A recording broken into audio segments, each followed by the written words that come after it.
Welcome to my S Y education formation channel में स्वागत है गाइज। तो गाइज आज हम प्रेजेंट है लेकर के अल्फ्रेडा के सिद्धांत के बारे में इंक्लूड करने वाली हूँ। फर्स्ट पार्ट वीडियो अल्फ्रेडा के बारे में मैं बता चुकी हूँ, तो ये सेकेंड पार्ट है। जैसे देखेंगे, यदि आप नेट एजुकेशन से तैयारी कर रहे हैं या जो है यूपी टेट सी टेट की स्टूडेंट है, तो आपके लिए बहुत ही महत्वपूर्ण है।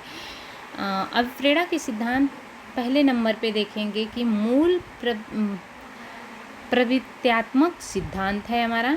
और इस सिद्धांत के बारे में जानते हैं कि सर्वप्रथम जो है विलियम मैकडूगल ने जो है मनुष्य और जीव जंतु के व्यवहार की व्याख्या करने के लिए मूल प्रवृत्त्यात्मक जो है सिद्धांत का प्रतिपादन किया था। विलियम मैकडूगल को जो है मूल प्रवृत्ति का जनक माना जाता है। विलियम मैकडूगल ने जो है 14 मूल प्रवृत्तियों यहाँ इसमें बताई हैं, और प्रत्येक मूल प्रवृत्ति से जुड़ा हुआ एक संवेग होता है। संवेग उत्पन्न होने पर जो क्रिया होती है उसे मूल प्रवृत्ति कहते हैं।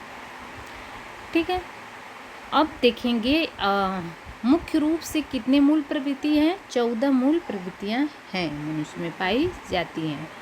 पहले नंबर पे भय के कारण व्यक्ति पलायन करता है। क्रोध के कारण जो है युत्सा हो जाता है। भूख से भोजन करता है। घृणा प्रियता और वत्सलायन पुत्र कामना, कष्ट संवेदना, आश्चर्य जिज्ञासा, कामयुक्ता काम और आत्महीनता, विनीत भाव और अभिमान और आत्म प्रदर्शन, एकांकीपन, सामूहिकता और अधिकार की भावना, संग्रह, रचना प्रवृत्ति होगा, अमोद, हास्य। ये रहा 14 मूल प्रवृत्ति थी। तो पूछा जाता है एग्जाम में कभी कभी कि जो अल्फ्रेडा के कितने मूल प्रवृत्ति होती है, तो 14 मूल प्रवृत्ति होती है, कभी नहीं भूलेंगे। मूल प्रवृत्ति की विशेषता क्या थी, तो यहाँ पे मूल प्रवृत्तियाँ सार्वभौमिक होती हैं। मूल प्रवृत्तियाँ जो है जन्मजात होती हैं। मूल प्रवृत्तियाँ आदतों से भिन्न होती हैं। मूल प्रवृत्तियों में 3 क्रियाएं शामिल होती हैं। पहला संज्ञानात्मक, भावात्मक, क्रियात्मक।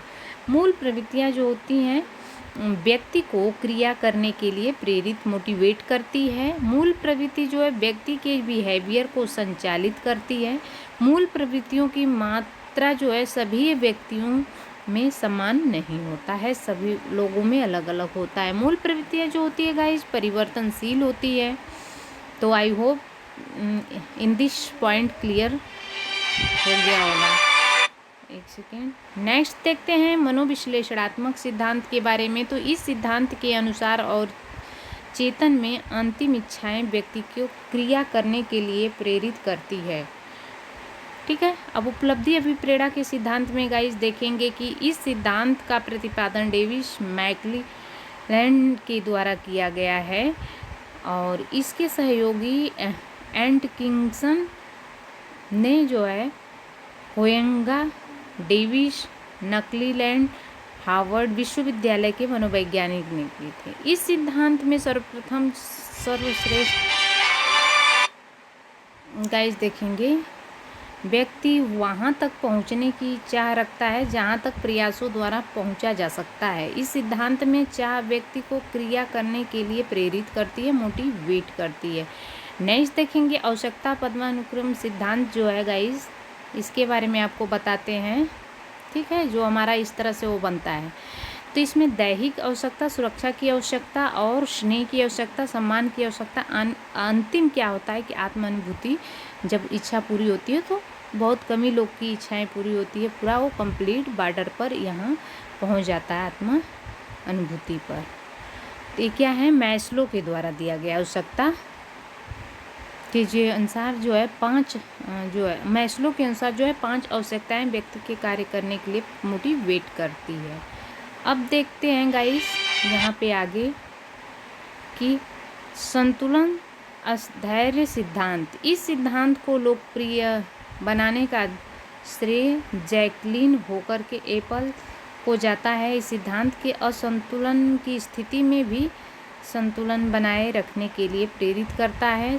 संक्रियाता का सिद्धांत यह व्यवहार की दक्षता पर बल देता है, इसलिए इसे मांसपेशियों को सक्रिय बनाने के लिए प्रेरित करता है। नेक्स्ट देखेंगे कि अभिप्रेरित करने के तरीके की विधियां जो है असफलता का भय दिखाकर। गाइस थोड़ा से बार फ़ोन आ रहा है, बाद में डील करते हैं। यहाँ देखेंगे प्रयास एवं निंदा के द्वारा आवश्यकताओं का ज्ञान करा करके जो है प्रतियोगिताओं का आयोजन करके और जो है श्रव्य दृश्य सामग्री प्रयोग द्वारा विद्यालय में कक्षा के उचित वातावरण के द्वारा पाठ्य सामग्री क्रियाओं के आयोजन के द्वारा आकांक्षा का स्तर जान करके प्रतिस्पर्धा की भावना जागृत करके सफलता का अभ्यास करा करके। ये रहा गाइस।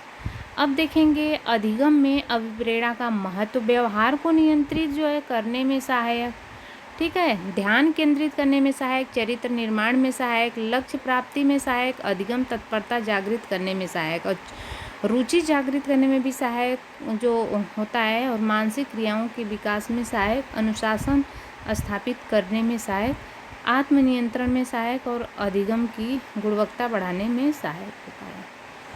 तो ये रहा आज की मेरी टॉपिक अभिप्रेरणा के सिद्धांत के बारे में। Thanks for watching, God bless you.